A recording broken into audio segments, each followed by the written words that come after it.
Hey, this is Tyler. Welcome back. I'm glad you're here. Thanks for joining me on this ongoing journey and adventure. Last time, in episode 19, we peeled back the layers on the moral economies that shape our world. We looked at how inequality and status hierarchies can tear communities apart, why so many career paths leave us trapped in a cycle of credential inflation or mindless corporate climbing, and how those deathbed regrets remind us to choose our battles and to live with purpose. We saw that true wealth isn't just numbers in a bank account, but the trust you build, the problems you solve, and the lives you touch.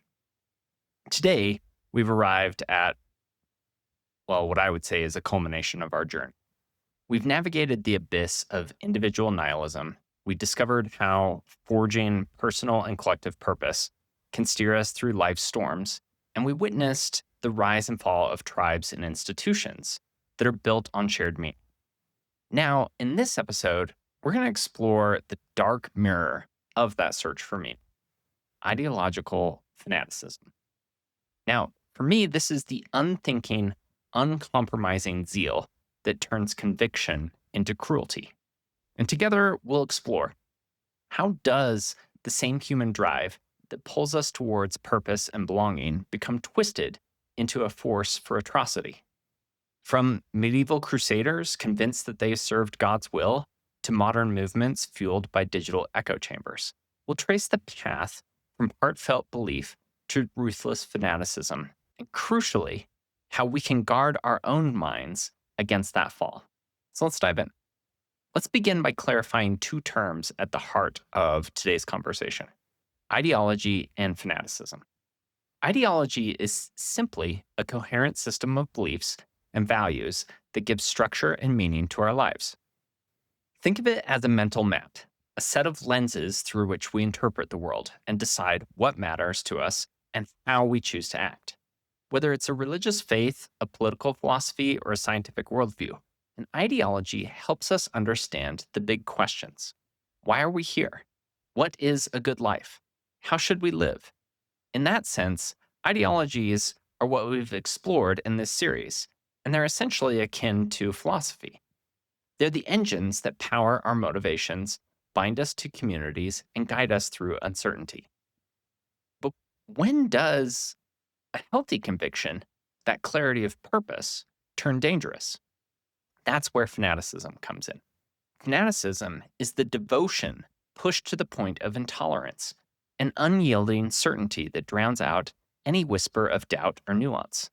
A fanatic doesn't simply believe, they know, absolutely and without question, that their ideology is the only valid one. They dismiss opposing views, not as mistaken, but as existential threats to themselves. In their minds, compromise is betrayal and complexity is weakness. They are the true believer. In practice, the shift from ideology to fanaticism is often gradual. It begins with righteous passion. I care so deeply about this cause that I'm willing to speak up about it. But step by step, that fire can harden, first by demonizing the other side, and then by refusing to concede even the smallest points, and finally demanding total conformity to whatever is the ideology. The nuance that once made your conviction robust becomes inconvenient. So you simplify moral questions into black and white slogans. You start believing that any tactic, no matter how brutal or dishonest, is justified if it serves the greater good of your cause. Now, I've seen this pattern play out both in history and in everyday life. Initially, an ideology can uplift us, providing our work with direction and our communities with cohesion. But once doubt is banished, empathy recedes, and we become capable of extraordinary cruelty in the name of our cause. Healthy conviction asks, how can we bring others along? Fanaticism demands, how can we force their compliance? As we move forward, I want you to hold on to that distinction. Where does conviction end and fanaticism begin? The moment we stop welcoming questions and start fearing them, we have crossed the line. In the next few segments, we'll examine how that rigid certainty has driven some of history's greatest atrocities, and how we can inoculate ourselves against falling into the same trap. Remember at the start of our journey when we confronted the void? This was Camus' suicide question, the sense that without preordained purpose, life can feel unbearably empty. That is nihilism, the conviction that existence has no inherent meaning. For many of us, this realization breeds despair. If nothing matters, why care about anything at all? And left unchecked, this private abyss can become a toxic well of apathy or self destruction. As we recoil from the unbearable freedom of the blank slate and our inevitable understanding that we will die. But human beings are social creatures. We're wired for purpose and belonging. So when individual meaning evaporates, many of us instinctively reach out, seeking an absolute purpose in the arms of a group. We trade personal freedom for dogma, subsuming our doubts into a collective identity that insists on certainty. Whether it's the fervor of a revolutionary movement, the zeal of a fundamentalist sect, or the devotion to an all consuming political ideology, these groups promise to fill the void within us. Join us, and your life will have meaning. And it's true when you start.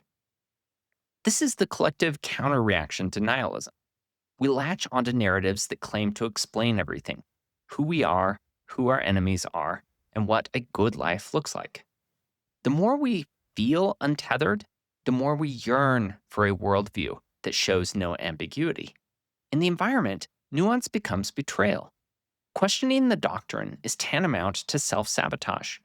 Groupthink thrives on this shared conviction, reinforcing itself with every chant, ritual, or online upchamber. We exchange the terror of meaninglessness for the comfort and the danger of absolute certainty. Now, this dynamic is the pendulum swing at the heart of fanaticism. On one extreme sits the desolate individual lost in existential doubt, and on the other side sits the zealot, burning with inextinguishable certainty. The transition happens when our need for purpose, combined with fear of isolation, creates fertile ground for extremist appeals. Psychological research indicates that individuals facing uncertainty or social rejection are more likely to adopt radical ideologies that provide clear answers and offer a sense of camaraderie. In essence, the more we hunger for meaning, the more vulnerable we become to any doctrine that promises to deliver meaning without reservation. Understanding this swing from a private void to public fanaticism helps explain why some of history's darkest chapters begin with ordinary individuals asking, "There must be more to life than this." When the promised more arrives, draped in absolute truths and sanctified by group rituals, it can seduce even the most skeptical among us. Our task is not to deny the human craving for meaning, but to cultivate spaces where purpose can be pursued without extinguishing doubt, where conviction remains flexible enough to welcome questions, and belonging is built not on unwavering agreement, but on shared commitment to truth seeking. One of the most striking lessons from the rise of extremist movements is how they prey on our mind's most basic shortcuts and survival wiring. Let's start with cognitive vulnerabilities. Our brains ache for simplicity in a complicated world, so we intrinsically slip into black and white thinking. Either you're with us or you're against us. There's a hero or a villain, a friend or a foe. Once we've drawn that stark line, everything in between disappears. Nuance vanishes, and every dilemma becomes a zero-sum battle because we both want and need an enemy to fight against. Paired with that is identity fusion, a psychological phenomenon where an individual's personal self dissolves into the group self so completely that the I and the we become interchangeable. When that fusion takes hold, people will literally risk life and limb for the group because harming the cause feels just as painful as being harmed oneself. Together, these mental shortcuts lock us into rigid mindsets that extremists can easily hijack. But these cognitive quirks don't operate in a vacuum. They're stoked by powerful social drivers. We're wired to belong. Exclusion once meant death on the savannah, so we'll do just about anything to avoid isolation. And extremist ideologies promise an unbreakable circle of acceptance, banishing the fear of uncertainty and existential anxiety that plagues us all. When life feels unpredictable, economically, politically, or personally, an absolute worldview can feel like a lifeline or a rock to cling to. By offering clear enemies to blame and simple rituals to perform, fanatic groups turn members' deepest anxieties into tribal glue. Underpinning both the mental and the social layers are deep rooted neurological mechanisms. It's our threat response system, centered in the amygdala, that lights up whenever we perceive otherness, triggering a cascade of stress hormones that push us towards defensive aggression. At the same time, our brain's reward circuitry, particularly the release of dopamine, that reinforces moments of in group solidarity. The shouts at a rally, the chants online, the surge of belonging when everyone echoes your each dopamine hit cements that bond, making you crave the next high being part of the group. In this way, extremism becomes literally addictive. Every act of devotion rewards your brain, deepening both your loyalty and your tunnel vision. By understanding these psychological and neurological roots, how simple black and white categories and our hunger for belonging wire us to conspire to pull us towards fanaticism, we gain our greatest weapon against fanaticism. It's awareness of these vulnerabilities that help us cultivate the very mental habits and social practices that inoculate us. Embracing complexity, maintaining healthy personal boundaries, and nurturing uncertainty, tolerance, and consciously seeking out diverse communities that reward curiosity more than conformity. History offers grim reminders of how ordinary societies can slip into collective madness when fanaticism takes hold. Think of Nazi Germany, where propaganda painted entire peoples as existential threats. These subhumans could be purged for the nation's survival. Or recall the Rwandan genocide of 1994, when radio broadcasts dehumanized Tutsis as cockroaches, laying the groundwork for mass slaughter. Even religious wars, like the medieval Crusades and the Spanish Inquisition, show how zealotry can become state policy, unleashing centuries of violence in the name of divine mandate. In each case, a totalizing ideology, whether racial, ethnic, or theological, trumped basic human empathy, convincing millions that horrors were not only justified, but necessary and holy. All these people genuinely thought that the evils that they were perpetrating were for a greater cause. And this is the fundamental problem with fanaticism. It hijacks the better angels of our nature, and it pathologizes our tribal commitments and group affiliations to enforce some of the most atrocious deeds ever committed. At the heart of these tragedies are cult dynamics that thrive on isolation and charismatic authority. Charismatic figures like Hitler in Germany or in Rwanda, say Jim Jones in Jonestown, offer simple solutions to complex anxieties that demand absolute loyalty. Followers are cut off from dissenting voices, living in echo chambers where every question is punished as betrayal. The narrative of us versus them becomes a cultural lifeline. The group provides identity, purpose, and safety, while outsiders are recast as existential threats. This binary thinking obliterates nuance, and dissent is silenced through peer pressure, fear, or even violence. When ordinary people believe they're defending a sacred cause, they will rationalize any atrocity as morally required, especially when it's dictated by their leader. Today, we face modern parallels in mass movements and online conspiracy communities.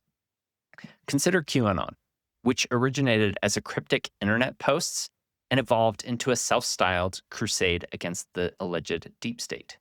Or consider COVID-19 misinformation networks that frame scientists and public health officials as mortal enemies of individual freedom. Social media algorithms turn these conspiracies into closed forums where each repost and like reinforces group identity, leading to real world ramifications, from storming government buildings to harassing neighbors. In digital echo chambers, fanaticism finds fertile soil.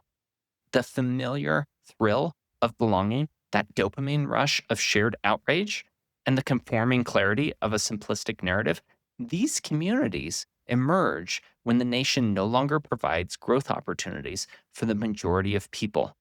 And so people create reasons for why they are not succeeding in life. Typically, this occurs through scapegoating because it's easy and it can unite our tribe, as we've seen earlier in this series. It's easier to blame others and succumb to the four horsemen of nihilism than it is to look at ourselves and see how we could be partially to blame for the way our lives have unfolded. So, whether inked in the pages of history or coded into today's online platforms, these examples show fanaticism's destructive potential. Whether we abandon critical thought for absolute conviction, by studying these group level dynamics, we can better recognize the warning signs in our communities and choose meaningful engagement over blind allegiance. During the First Crusade in 1099, European knights laid siege to Jerusalem with the explicit promise that God wills it. After breaching the city's walls, they slaughtered virtually every inhabitant. Latin chroniclers boasted of rivers of blood flowing through the streets. And what began as a pilgrimage to reclaim sacred sites devolved into wholesale massacres, as nobles and clergy alike sanctioned brutality in the name of divine sanction. Likewise, the 30 Years' War stands as one of the bloodiest conflicts in European history, fueled by Protestant and Catholic rivalries and political power struggles. Armies on both sides, whether that's Swedish Lutherans or Catholic Habsburgs, carried out mass killings, forced conversions, and scorched earth campaigns, leaving millions dead from combat, famine, and disease. Each atrocity was framed as a holy duty, with commanders invoking God to legitimize their territorial ambitions. Meanwhile, in Spain, the Spanish Inquisition wielded state power to enforce religious conformity, and true to its mandate, inquisitors tortured and executed thousands of heretics, often Jewish and Muslim minorities. Beyond publishing supposed blasphemy, these spectacles reinforce the bond between the crown and the church, making fear itself a tool of spiritual obedience. And across all these campaigns, the same pattern emerges. The language of divine mandate shields political or economic motives. Leaders cloak their conquests in God's will, transforming what might be naked ambition or resource grabs into sacred wars. In each case, the conviction that violence served a higher purpose silenced dissent, permitting mass atrocities, and left deep scars on both victors and victims alike. Likewise, under Mussolini and Hitler, nationalism morphed into an almost religious fanaticism, with horrific consequences. In Italy, Mussolini's regime celebrated the myth of Roman genius, staging grand parades along the river to evoke imperial glory and demand absolute loyalty. Secret police and paramilitary squads crushed dissent, while propagandists cast every Italian as part of a monolithic national community. In Germany, Hitler's version of the people's community similarly erased individual difference in favor of a single racial identity. The Nuremberg rally spectacles in 1935 and the orchestrated programs all served to cement Aryan supremacy. This fanatical ideology culminated in the Holocaust and the systemic extermination of 6 million Jews, and millions of others deemed undesirable, carried out with the bureaucratic precision and moral indifference. Communism, too, descended into brutal fanaticism under Stalin and his successors.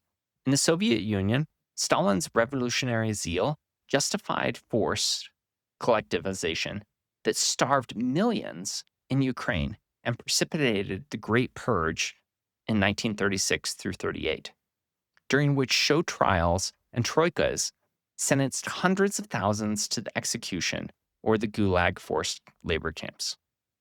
By mid-century, maybe 18 million people would pass through those camps, many to die of overwork, malnutrition, or exposure, all in the name of fanaticism.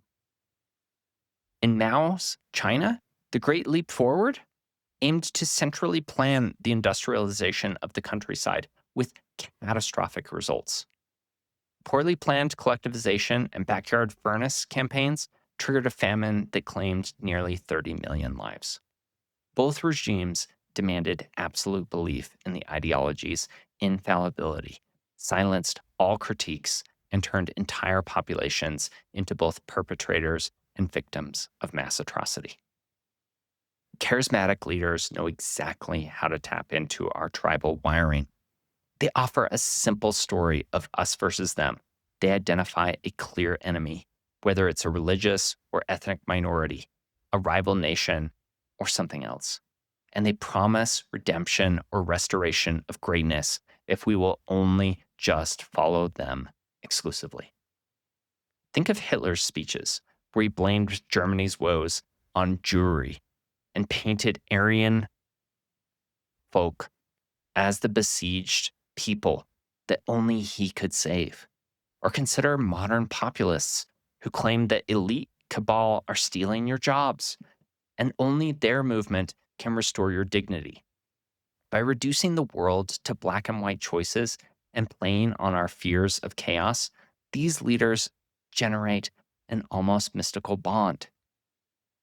The group followers feel seen, understood, and empowered, so long as they never question the narrative or the messenger. Yet, once these people are in, obedience can no longer be broken. Stanley Milgram's famous experiment in the 1960s, where ordinary Americans were willing to administer lethal electric shocks to unseen strangers at an authority's instruction, reveal how easily people defer moral judgment when a recognized power figure in a lab coat tells them the experiment requires it. Subjects who have balked at hurting a child in everyday life nonetheless kept turning the dial, rationalizing, "It's not my responsibility. I'm just following orders." While I recognize that parts of Milgram's experiments are questionable and that there have been discrepancies in reproducing the results, the underlying rationalization that "it's not my responsibility, I'm just following orders" is true, as we'll show in the next much darker story. In Christopher Browning's study of ordinary men, the Reserve Police Battalion 101, ordinary middle-aged German men who, without particular ideological zeal, carried out mass shootings and deportations of Jews in occupied Poland. These were not fanatical SS troopers, but local policemen with families and civilian backgrounds. Ordinary people like you and me. Under pressure to conform, they too fell into the lethal rhythm of following orders. There were so few that actually refused outright, and the majority of them, greater than 80%, participated in tacitly or enabled atrocity. Both from the lab bench and to the killing fields, they teach us the same lesson. Under the right tribal pressures and clear authority figures, simplified narratives, and the promise of belonging, ordinary people can perform extraordinary evil. All because obedience feels safer than dissent, and group loyalty can be justified as more important than doing the right thing. I find it interesting when I talk to people about these ideas that they all think that they would have done otherwise. They would have saved those Jews, and they would have never committed those atrocities. But what history shows us is that the pull of our own self-interest, our alignment with our peers, and our fear of ostracization from the group tells a different story. It's possible that you too would have done those atrocities, that you might have liked it, because within each of us are unexecuted software programs built for tribal war and conflict with our neighbors from our evolutionary origins. And those programs are very dangerous when executed.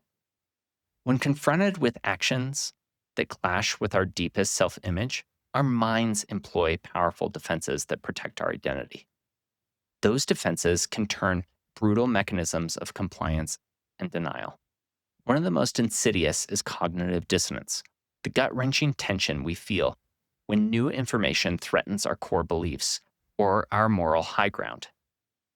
Rather than endure that uncomfortable gap, we often choose the path of least resistance, dismissing or rationalizing any evidence that casts ourselves or our tribe in negative light, as we previously covered in our episode on belief. Consider, for example, the testimonies at the Nuremberg trials. When Allied prosecutors laid bare the Holocaust horrors, some diehard Hitler supporters in the audience literally shook their heads in disbelief or refused to look at the footage. For them, acknowledging the scale of those crimes meant admitting that they had been complicit in a genocide. The cognitive cost of that admission is just simply too high for some people. And so their minds shut off, shielding their self image as good Germans from shattering themselves entirely. The identity protection goes beyond denying facts, it also fuels compliance. Once you've publicly committed to a leader or a cause, backing out means admitting you were wrong, weak, or duped. And that breeds internal shame. And so you just keep nodding. You keep following orders. You keep repeating the official narratives, even when those narratives demand ever greater atrocities. And every act of obedience reinforces the original commitment, creating a self-perpetuating cycle. The more you comply, the more you must deny your misgivings. The more you deny your misgivings, the deeper you commit to the cause. Ultimately, understanding these mental dynamics and how cognitive dissonance drives denial and how identity protection locks us into compliance is crucial if we want to break free. It's only by recognizing our own instinct to protect self-image at any cost that we can finally open ourselves to uncomfortable truths, hold authority to account, and refuse to excuse or enable atrocities in the name of loyalty or tribal pride. When fanatic regimes finally implode, the reckoning that follows is as wrenching as the rise was intoxicating. After World War II, the Nuremberg trials stood as the archetype of collective accountability. In Germany itself, the process of denazification, though imperfect and inconsistent, sought to purge public life of party loyalists, dissolve Nazi institutions, and re-educate a traumatized populace. Decades later, the Soviet Union's dissolution offered another model of collapse. Once the hammer and sickle came down, entire careers built on the ideological zeal evaporated, institutions crumbled, and the KGB's files spilled into public view, exposing networks of informers and prompting national soul-searching about the state-sanctioned betrayals. These monumental transitions forced societies to confront the very real human capacity for collective evil, even as they struggled to build new foundations on the rubble of shattered certainties. On the individual level, that societal collapse triggered its own complex fallout. Some former true believers respond with genuine remorse, dedicating their lives to reconciliation and apologizing to survivors, testifying before tribunals, or working on grassroots truth and repair missions. Others retreat into silence or outright denial, clinging to fringe victimhood narratives that recast perpetrators as persecuted patriots or misunderstood idealists. In post-Soviet states, for instance, many ex-party officials still grumble that the West stole their socialist utopia, while in parts of Germany, a vocal minority insisted that denazification was an overzealous witch hunt, glossing over their own complicity. This spectrum, from heartfelt conviction to embittered grievance, reveals how deeply identity and ideology can intertwine. When beliefs are core to our self image, to admit wrongdoing feels like erasing one's entire life story. And yet, it's only by moving through that uncomfortable terrain of shame, accountability, and restitution that individuals and the societies they belong to can begin to heal the wounds left by fanaticism's descent into atrocity. Every radicalization journey begins somewhere, and it's usually deeply personal, often with a sense that the world has wronged you or your group. In the online age, that grievance can become an echo chamber overnight. You click on one video about social injustice, and YouTube's algorithm dutifully suggests 10 more, each one more sensational and outraged than the last. And before long, your feed is a nonstop loop of anger and alarm, showing you only the corners of reality where your pain and your tribe's suffering are sold back to you in an ever more vivid detail. And those algorithmic feeds don't just reflect your interests, they stoke your outrage, shape your identity around victimhood, and nudge you towards ever more extreme interpretations. If the system is this broken, only radical change can fix it, is what they say. That same digital machinery now powers what's so called cancel culture, where social shaming replaces dialogue and digital trials replace due process. One misstep, a tweet from 5 years ago, or an off color joke, or an honest question can be amplified by thousands or millions of retweets and replies painting you as an irredeemable villain. The crowd joneses for punishment. They demand boycotts, call to fire you, or public denunciation by a very small group of people that influence a tremendous amount of power. And the result is a powerful enforcer of ideological purity, where even well meaning voices learn to self censor rather than risk becoming the next target. There's nothing noble about a mob that demands absolute conformity. What often starts as genuine activism, like calling out racism or sexism, can curdle into coercive fanaticism when we decide that disagreement equals evil. A movement built on justice can be one that punishes nuance if every mistake is met with threats instead of grace. In that fever pitch, when you see people who once sought to build a more inclusive world are now actively excluding anyone who doesn't chant the right slogan, the irony is tragic. In seeking to liberate the oppressed, cancel mobs become oppressors themselves, and they wield the very social power that they once decried. Wokeism, as it's come to be called, often begins with the sincere desire to see historically marginalized voices finally heard and injustices finally redressed.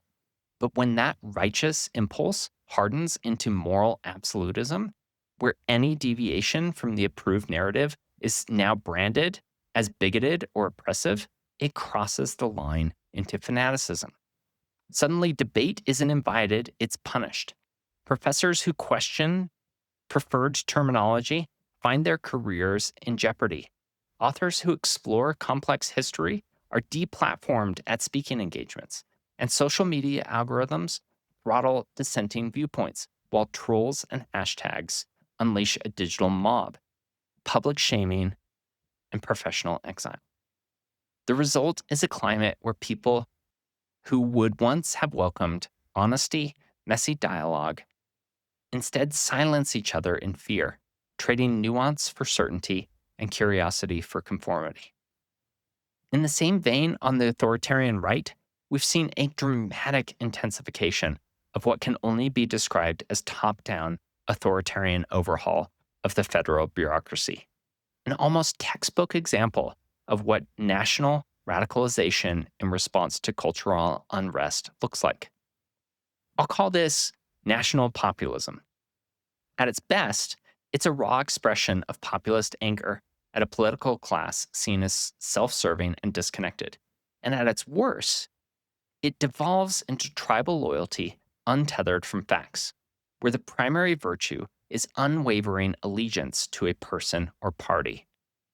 An us versus them narrative that becomes the lens through which every event is interpreted. Rally chants like lock her up or stop the steal, they aren't slogans, they are war cries that band followers together with shared identity. Conspiracy theories don't just inform beliefs, they become sacred text, defended at all costs. Dissenters aren't offered a platform for discussion. They're labeled as traitors or deep state operatives, making honest disagreement a threat to the fanatical in group solidarity. In both extremes, the result is the same.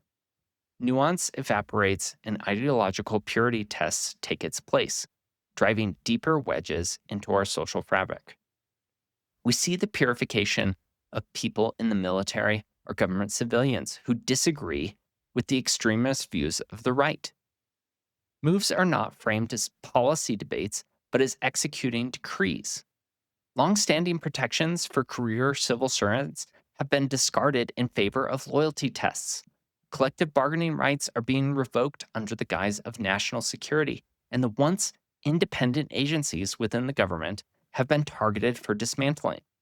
In effect, the government is being stripped of its backbone and being recast as a monolithic instrument of political will, where obedience is rewarded and dissent is punished.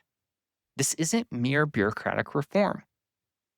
It's a wholesale remolding of the state, carried out with lightning speed and minimal legislative scrutiny, all against the backdrop of a cancel culture's own vendettas. By excluding entire swaths of professionals through executive fiat, our government is mirroring the very social shaming and purges it once decried on the other side of the coin, proving that when ideology becomes unchallengeable, both the public square and the halls of government can quickly harden into echo chambers of authoritarian control. If we care about genuine progress rather than the fleeting rush of collective outrage or authoritarian decree, we must guard against these extremes.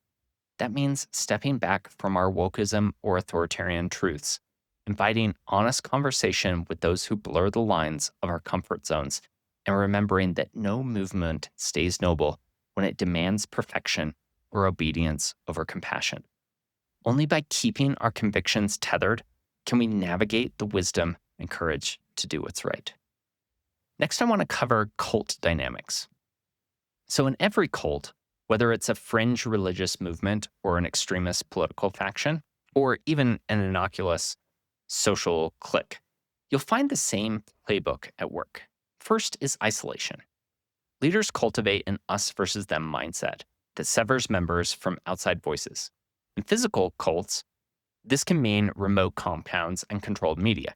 In digital cults, it takes the form of private chat groups, forums, or algorithm-driven news feeds, where only one viewpoint ever makes it to your screen. By limiting exposure to dissenting ideas, the group's narrative goes unchallenged, and every new member sees only affirmations of the same core beliefs. Next comes the demonization of outsiders.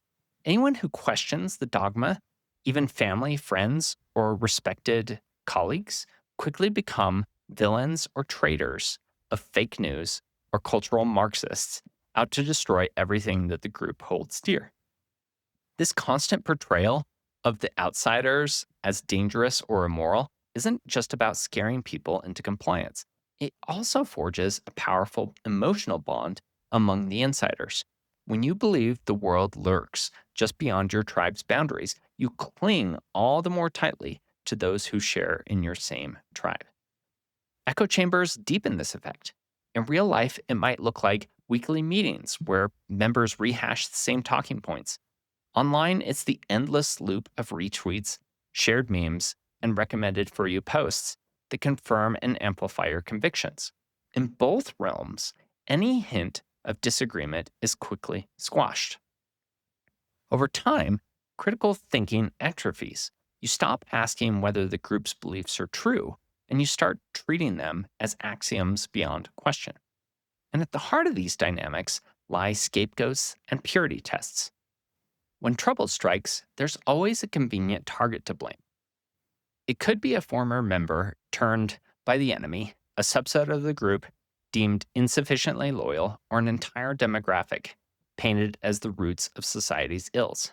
Scapegoating unites the faithful by giving them someone to hate, while purity tests constantly sift the ranks, rewarding those who prove themselves and expelling those deemed tainted. In this way, the cult's boundaries are constantly redrawn, making genuine unity nearly impossible and trapping members in an ever growing circle of true believers. Recognizing these patterns is the first step to resisting them. By intentionally seeking out dissenting voices, questioning who benefits from a group's scapegoating, and refusing to accept purity tests as measures of your worth, you reclaim the critical distance necessary to break free. After all, a healthy community welcomes challenge, not demands absolute conformity. And that difference makes all the difference between thoughtful unity and destructive fanaticism. After seeing how conviction can harden into fanaticism, it's important to cultivate a kind of moral immunity. The first line of defense is critical thinking. Treat your core beliefs not as ironclad decrees, but as hypotheses to be tested. When someone hands you a sacred creed, ask yourself, what is the evidence for this? What are the strongest counterarguments? In science, we prize falsibility. In ethics, we should prize the courage to question even the ideas we hold most dear. By habitually interrogating our assumptions, we inoculate ourselves against the viral spread of extremist narratives. Alongside rigorous inquiry, we need moral humility. This means holding our convictions lightly, recognizing that most truths live in shades of gray. Even the most well-intentioned movements can veer off course when they forget their own fallibility.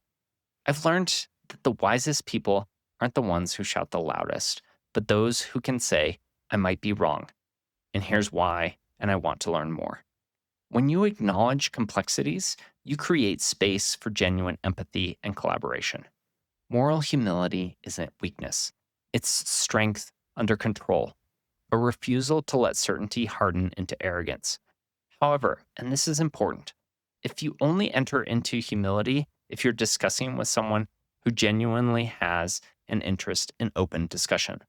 I've seen many people sacrifice to the mob and are utterly changed for the worse because they dared to stick their neck out and question the prevailing mentality of the day. Before blaming yourself, ensure that those around you are seeking an honest conversation. Otherwise, they may be using guilt as a weapon against you. But humility alone isn't enough. We also need to cultivate the habit of critical thinking. When we encounter a sacred creed or trending hashtag, we ask not just who's with me, but who's missing from this conversation. We learn to spot the familiar traps of confirmation bias and echo chambers, and we intentionally step beyond our comfort zones and listen to voices from other tribes.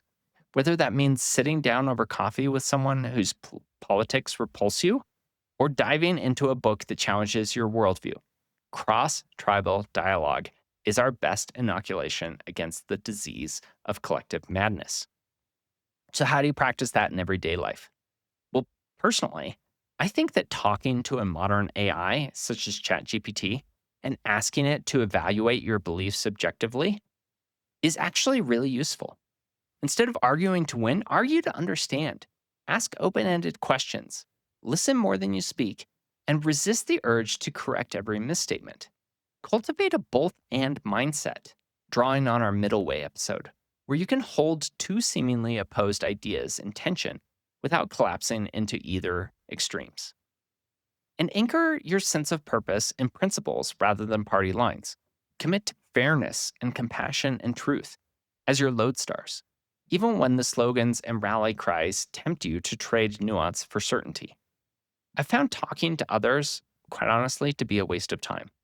Until healing can occur within our whole cultural zeitgeist, from the individuals to the collective, it's probably impossible to change a true believer. But I have seen the ability of modern AI to be able to convince people because they use that AI as a trusted source of information as well as a less biased source of information. So remember that purpose doesn't require unanimity, only a shared willingness to wrestle with hard questions together. In every dialogue, choose curiosity over condemnation, compassion over contempt. By building bridges instead of walls, by valuing questions as much as answers, we nurture a culture of moral humility that can resist the siren's call of fanaticism. That, ultimately, is how we transform belief from battleground into a forge, where ideas are refined, not weaponized, and where our shared humanity remains the highest ideal. As we bring this journey to a close, let's recall where we began. Staring into the abyss of nihilism, grappling with the fear that life might be worth nothing but cosmic silence. We asked, why is there something rather than nothing? And laid the groundwork for constructing personal and collective meaning. From the raw foundations of being, we climbed through consciousness, personality, belief, and the crucible of suffering. We mapped how tribes, nations, and institutions rise and fall, and we examined work and wealth, technology, and the modern ideologies that bind us together or tear us apart. Now, near the end, we circle back to the twin origins of evil: extreme nihilism on one side and blind fanaticism on the other. Both narratives offer seductive clarity.